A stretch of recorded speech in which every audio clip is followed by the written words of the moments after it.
Jonathan Blakewell studied the brief on his laptop. It was ready. This bill, his bill, was about to shake Parliament to its core.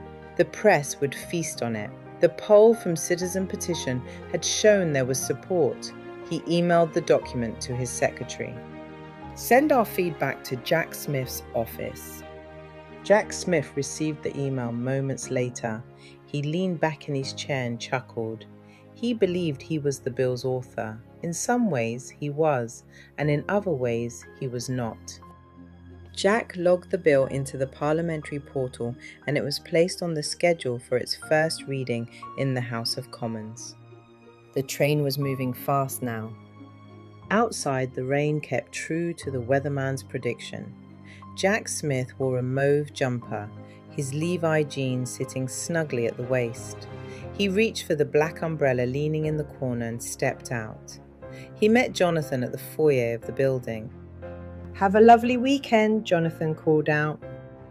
"Yes, sure." "Doing anything fun this weekend?" "No," Jack replied casually. "Not really." Jonathan knew exactly where he was headed.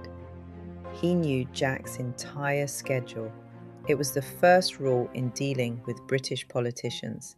Hack into their personal emails and you learned a great deal about them. He knew about the Friday evening rendezvous with the wife of the Minister for Justice, Mrs. Amanda Hughes. It was more than ministerial discussions that happened behind closed doors. Mrs. Hughes was Jack's weakness and Jonathan's guarantee that the bill would be backed. Jack Smith turned to Jonathan Blakewell, his voice carefully measured. "Do you have a quick minute?" he asked. Jack pulled him into a side meeting room in the building. "It's all in the portal now. The bill is due for its first reading in the House of Commons. I'm happy to kickstart the debate." Jonathan gave a slow nod. "You do that." "The deal is number 10, Jack said coolly, "but I need to know the dirt you have on the Prime Minister is concrete and sordid enough to bring him down." "Oh, it is." Jack tapped his fingers. "Now that the bill is in the portal," he said smoothly, "I think it's time you told me exactly what dirt you have on him." "You'll know when the King signs this bill into law." Jonathan leaned forward slightly and lowered his voice. "By then, you will be speaking for the majority in Parliament." The two men paused. The room was warm, but outside the wind howled. Within seconds, rain began to spatter against the windows. Jack was more concerned about the perks of the bill. He and the Prime Minister had been friends since secondary school, spent Christmases together for most of their youth, and Jack was godfather to the Prime Minister's first son, Ethan. Becoming Prime Minister was a lifelong dream. As long as no one knew the extent of his involvement in the mutiny in Parliament, they would go back to being friends after the election. One question gnawed at him. Could he trust Jonathan Blakewell? Jack eyed him thoughtfully as he stroked his beard. There was something about Jonathan that lingered beneath the surface. Jonathan gave a slow smile, as though he could read his thoughts. "You will," he said. "I promise." Jack hesitated. He wanted to believe the man, even though he didn't trust him. Then something nagged at the back of his mind. If Jonathan had real dirt on the Prime Minister, who was to say he didn't have something on him as well? Jack had dirty laundry he didn't want aired. That thought remained lodged in the dark recesses of his mind.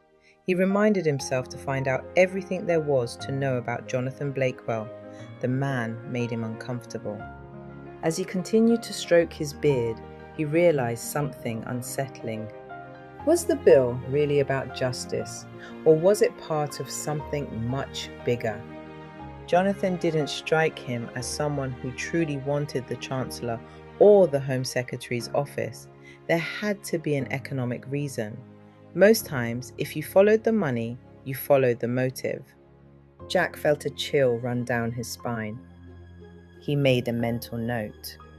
Hire a private investigator. Later that evening, Jack Smith reached for his phone and punched in the number on a business card pulled from the bottom drawer of his desk. There was no need for niceties. "I need someone to dig into Jonathan Blakewell," he said. "I want to know everything about the man, when he eats, when he sleeps, and any dark skeletons in his closet." "When do you want this?" the voice asked. "Yesterday." The other voice was Oscar DuPont, a former police detective turned private investigator. He carried a weary sharpness forged by 4 decades navigating London's criminal underbelly. He had started young, just 18 when he first joined the force. Over the years, he had climbed the ranks, seen his fair share of gritty murder scenes, high-profile heists, and political scandals. By the time he retired, the system had worn him down. The bureaucracy, the corruption, the endless political interference, it had all chipped away at him until he finally had enough. Retirement had sounded like freedom, but in reality, it felt like captivity. Fishing bored him, gardening made his back ache, and within months, depression crept in. Amanda DuPont, his wife, a practical woman with little patience for self-pity, had given him an ultimatum. "Find something to keep yourself busy, or I'll find something for you." And so, DuPont Investigations was born. The firm took off faster than he had expected. In 1 year, they had grossed over £500,000. London, it seemed, was full of people with secrets to hide, and it was his job to dig that dirt out and bring it to the surface.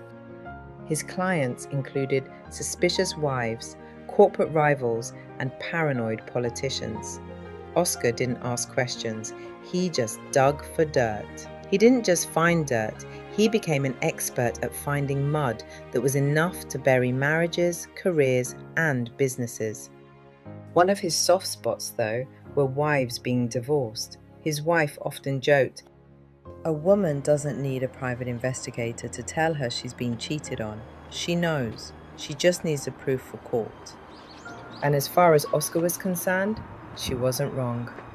But this job was different. A high-profile political client had come to him with a peculiar request: find dirt on Jonathan Blakewell. Oscar didn't know why, and he didn't care.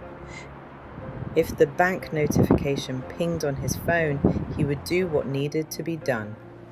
Hours later, his phone pinged.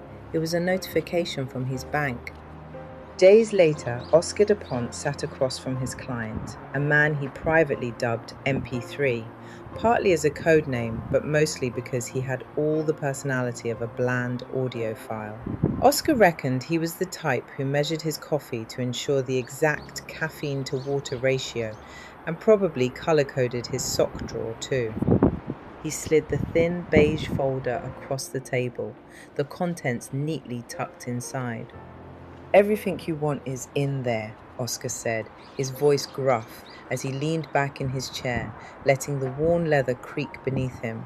He crossed his arms, his expression deliberately impassive. Jack snatched a file and flipped it open. His eyes moved rapidly over the pages, his pupils narrowing slightly as he absorbed the information. Oscar caught the subtle flicker of disbelief as Jack's jaw tightened. "What's this?" Jack asked, his voice pitched an octave higher than before. The question was charged with accusation, a challenge wrapped in disbelief. "The truth," Oscar replied evenly, his face a mask of indifference. "The bloke's squeaky clean. No skeletons, no dodgy mates, not even a parking ticket. He's as straight as they come." "Impossible," Jack snapped, his fingers gripping the folder's edges, whitening at the knuckles. "You must have missed something. Everyone has something. Did you look into his university days? Old girlfriends? Colleagues? There's got to be someone out there with a grudge that knows something." Oscar allowed himself a slow shake of the head, his salt and pepper hair barely moving. "I've been in this game for 40 years, mate. People love to talk, especially when there's a good story to tell. But this guy, he's an enigma. Kept to himself then, keeps to himself now. Even his neighbors barely know him." Jack's composure fractured. He flung the folder across the desk, its contents spilling out as paper skidded across the polished wood.